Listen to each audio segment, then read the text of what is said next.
सुनील डिम्पल जी, काफ़ी स्ट्रगल की थी आपने और आखिरकार इलेक्शंस हो गए और सरकार बन गई। आप भी वहाँ पर एज अ गेस्ट जो है वो स्वर्निंग सेरेमनी में गए हुए थे, तो फिलहाल क्या कहेंगे अब आप?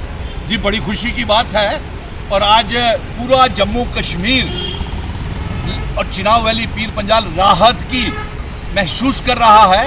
और जो पिछले 10 सालों में 5 अगस्त 2019 के बाद जो एकदम घुट रहा था जम्मू कश्मीर की आवाम का, नौजवानों का, हमें बर्बाद कर दिया गया, हमारी रियासत तोड़ दी गई, हमें यूनियन टेरिटरी बना दिया, हमारा स्टेट सब्जेक्ट आर्टिकल 370 महाराजा हरि सिंह जी की डोगरा रियासत को तोड़ करके लद्दाख को हमसे अलग कर दिया। आज जम्मू कश्मीर की आवाम खुश है और सबसे बड़ी खुशी की बात यह है कि आखिर 30 सितंबर से पहले जो हमने ये कहा था कि ये चुनाव होने चाहिए, और अब रियासत का दर्जा भी आपको मैं एक खबर पहुंचा दूं, हमने रिट पिटीशंस दायर कर दी है और जल्द ही हमारी सुनवाई सुप्रीम कोर्ट में रियासत के दर्जे की वापसी की शुरू हो रही है जल्द ही, चंद दिनों में। और ये आदेश वहां से आएगा कि हफ्ते में 10 दिन में टाइम फ्रेम आएगा कि कितने दिनों के अंदर रियासत का दर्जा वापस किया जाए। और ये सबसे बड़ी हार भारतीय जनता पार्टी की होगी मेरे मित्रों, क्योंकि भारतीय जनता पार्टी जम्मू कश्मीर के डोगरा रियासत को वापस देना ही नहीं चाहती,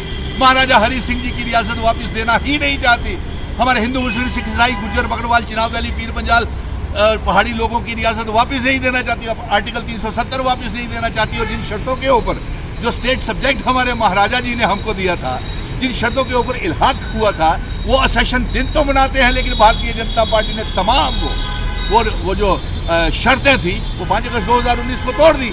और मैं खुशी के साथ कह सकता हूँ कि, और देखिए, पत्रकार मित्र मुझसे ये पूछ रहे थे कि जम्मू को रिप्रेजेंटेशन नहीं मिली। अरे जम्मू को सबसे बड़ी रिप्रेजेंटेशन मिली है भाई। जितने विधायक आपने चुन करके भेजे, डिप्टी चीफ मिनिस्टर जम्मू से, कबीना मंत्री 2 सतीश जी, जावेद राणा साहब, सुरेंद्र चौधरी जी, जितने आपने चुन करके भेजे वो सब बन गए वहाँ पे। अभी चिनाब वैली डोडा किश्तवाड़ भद्रवाह को भी एक बहुत बड़ा तोहफा मिलने वाला है। और ये बता दूं, ये लोग झूठ बोल रहे हैं, भारतीय जनता पार्टी वाले रियासत नहीं देना चाहते थे, इसलिए हमने रिट पिटीशन दायर की।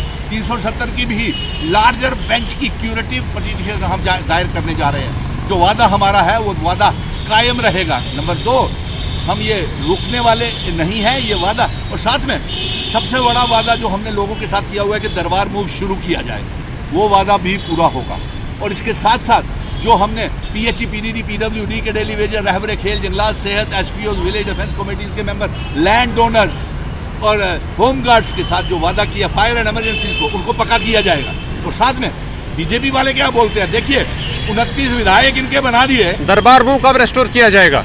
मैं तो कह के आया हूं कि इसी साल शुरू किया जाए, देरी क्यों की जाए। अब देरी तो 29 जो विधायक हैं उनको भी प्राइम मिनिस्टर के पास जाना चाहिए। अब तो उनके केंद्र में प्राइम मिनिस्टर उनका, लेफ्टिनेंट गवर्नर मनोज सिन्हा उनका, उन्होंने वादा किया था कि अगर 10 दिन में विधायक बनने के बाद अगर ये बच्चे पक्के नहीं हुए तो हम इस्तीफा दे देंगे। तो दीजिए आप इस्तीफा, या तो फिर चार्टर्ड प्लेन लेकर के जाएं 29 विधायक और प्राइम मिनिस्टर मोदी जी से और होम मिनिस्टर अमित शाह साहब से कहें कि हमने वादे किए हुए हैं, वो उन बच्चों को पक्का करो, सारे सभी को दरबार मूव शुरू करो, स्मार्ट मीटर बंद करो, बिजली जो आपने कहा है कि मोदी जी ने कि फ्री बिजली देंगे, वो फ्री बिजली दीजिए। और कैसे वो फ्री देंगे मैं बताता हूँ। उन्होंने ये अब उसने यू टर्न ले लिया कि सोलर लाइट्स के जरिए वो देंगे फ्री बिजली। और तो फिर सोलर लाइट से लोगों को 1 करोड़ 30 लाख लोगों के, गरीब लोगों के घरों में लगवा के दीजिए ना।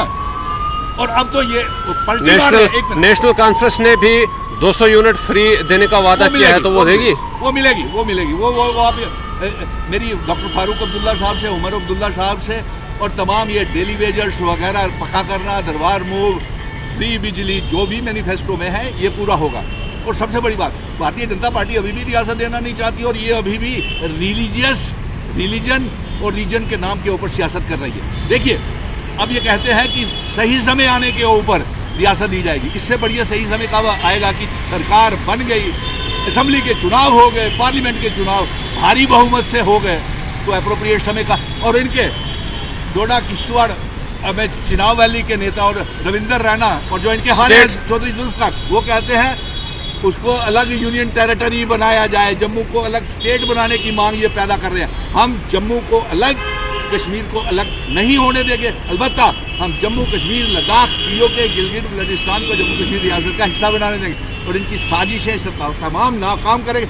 लेकिन आज मैं ये बता दूं कि जम्मू कश्मीर की आवाम राहत की सांस में ले रही है। नौजवान जिनको सिवाय पिछले 10 सालों में लाठी, जेलें, स्क्रैप लिस्ट, घोटाले, कोई नौकरी नहीं मिली, आज वो खुशी की सांस और खुशी से झूम रही है जम्मू कश्मीर। जिस तरीके से भारी वारों वेलकम स्वागत कश्मीर में मेरा हुआ, तमाम जितना वैली पीर पंजाल के लोग आए हुए थे। लेकिन स्वर्णिम सेरेमनी का जम्मू में कोई खास जश्न जो है वो एनसी के ऑफिस में नहीं देखने को मिला। फिर बोलिए जरा जोर से। स्वर्णिम सेरेमनी जब हुई उमर अब्दुल्ला साहब की, नेशनल कॉन्फ्रेंस का जो जम्मू का ऑफिस है, शेर कश्मीर भवन, उतना बड़ा कोई जश्न वहाँ नहीं देखा गया। तो ये सबसे बड़ी बात है कि जम्मू में गोदी मीडिया बना है। नहीं, कैसे गोदी मीडिया? नहीं, आप गलत। पूरे रियासत में मनाया जा रहा है। आपने स्टेटहुड की बार बार बात की कि हमने स्टेटहुड दी, वो कॉन्स्टिट्यूशनल जंग है, वो कॉन्स्टिट्यूशन दे रहा है, उसका क्रेडिट कैसे आप ले सकते हैं? अरे यार, सुप्रीम कोर्ट में कौन गया? अब सुप्रीम कोर्ट, अच्छा ये बात पहले इस बात का जवाब दे दो। सभी को तो मैं, मेरे साथ वहाँ पे सारे 42-45 जितने भी थे सारे MLA वो कश्मीर में थे हमारे साथ, सारे मंत्री वहाँ थे हमारे साथ। आप यही बीजेपी का गोदी मीडिया यही देखता रहे। शेरे भवन में कितने बंदे थे? 5 बंदे थे, 6 बंदे थे, 8 बंदे थे। अरे जाकर के डोडा किश्तवाड़, भद्रवा, पुंछ, राजौरी, वहाँ पे देखिए दिवाली की तरह मनाया गया, ईद की तरह, बड़ी ईद की तरह जश्न ये हुकूमत मनाया गया। और ईद, दिवाली, बैसाखी, गुरुपुरब की तरह ये सारे और सेरेमनी हुई। तो इसलिए आज सबसे बड़ी बात यह है कि जम्मू कश्मीर के लोग बड़ी राहत महसूस कर रहे हैं।